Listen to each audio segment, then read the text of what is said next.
I don't even know what to say to niggas, man. I go to my hood and niggas be like, yo, what up? I be like, man, get the fuck out of here. I ain't talking to this nigga. What the fuck am I talking to this nigga for? You know what my grandfather told me? You don't get as far as the motherfuckers you talk to for no reason. You'll be successful as the motherfuckers that you talk to for no reason.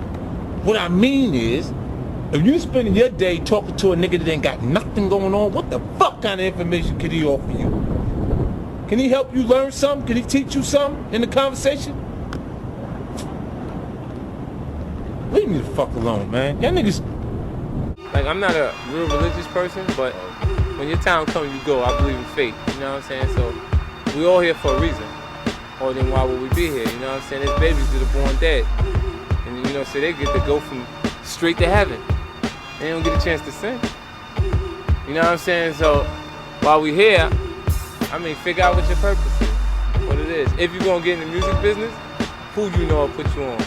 And what you know will determine how long you stay once you get there.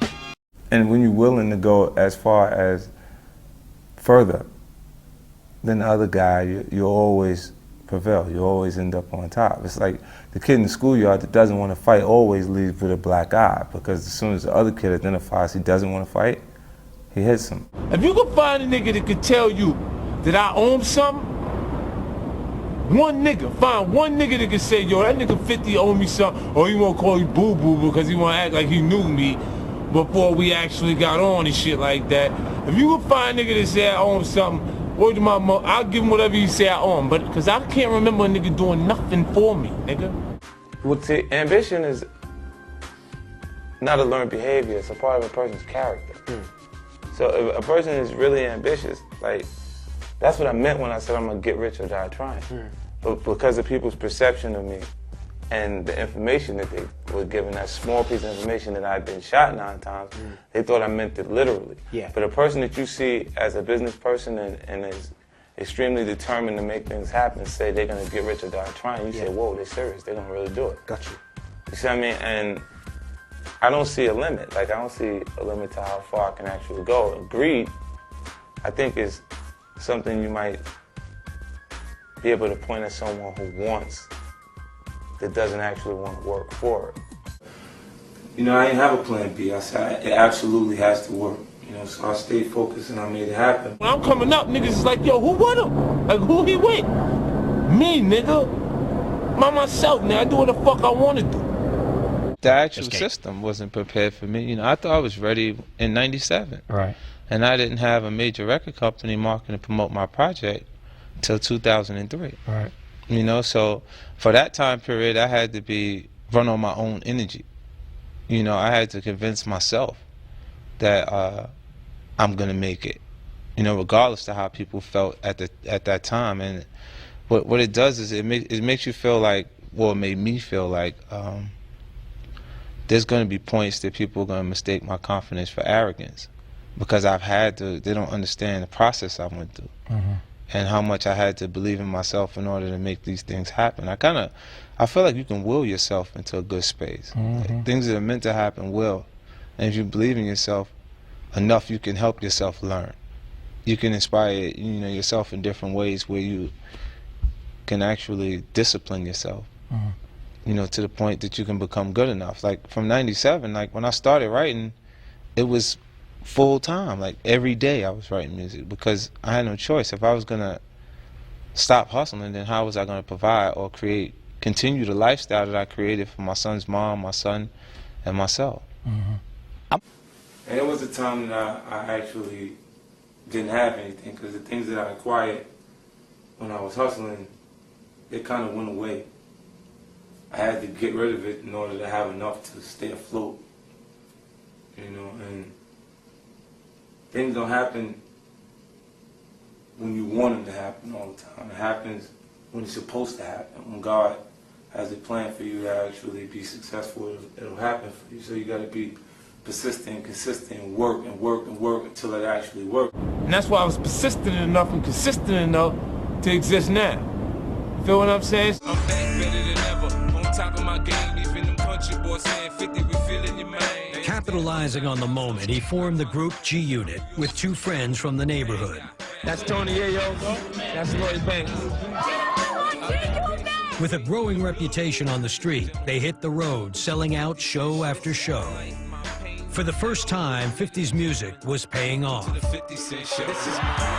remember having like $80,000 in the house. I thought I was rich. It's like, this is gonna work.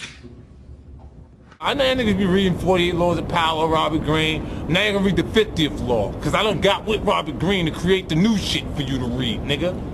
You see what I'm saying, man? Yeah, nigga, come on, man. Don't play with me that shit. 33 Strategies of War, The Art of Seduction. Come on, man. All that shit come from the hood, B. It's a parallel between corporate America and the hood, and it's obvious. You see me winning, don't you? And fucking old timers is looking like, yo, that young boy, he took a page out of my book. But they ain't make all of that fucking money off it that I made off it. So what that make me? That make me a better version of them niggas.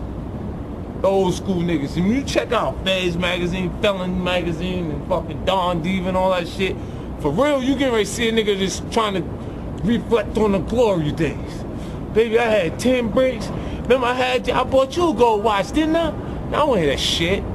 Tell me that shit. You see what I'm saying? Now, this is the point right here where I don't want to see a nigga who had it and don't got it no more. Really, I think them books is there in order to make niggas remember that shit, because they ain't ready to do that shit that they did then now. You see what I'm saying? So now they want to reflect on that shit so they can make the young boys feel like that they that hard or that serious, so they put it in like that, and then they get the young boys to do anything. They ain't fucking doing nothing. You know, so like when I got a chance to talk to him, we even brought it down to the perspective of a person that's in a staff meeting that is watching someone else raise their hand to answer a question that they know the answer to. And that means that person deserves to be ahead of you in life, because your fear of being wrong at that point is not allowing you to create your value in the workspace. And it gives me a bigger responsibility, not just myself, but for other people, so they can have an example of how they can make it.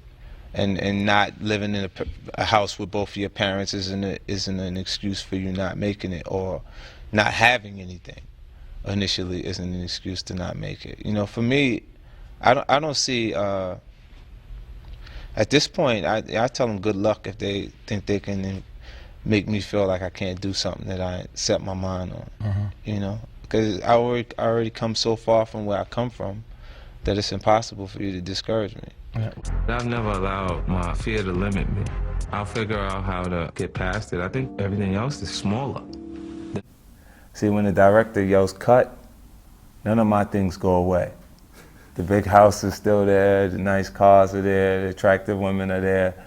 When he yells cut to them, everything goes away. They write the life that they aspire to have. So a man isn't as attractive as an attractive woman until he's successful and is publicly noted.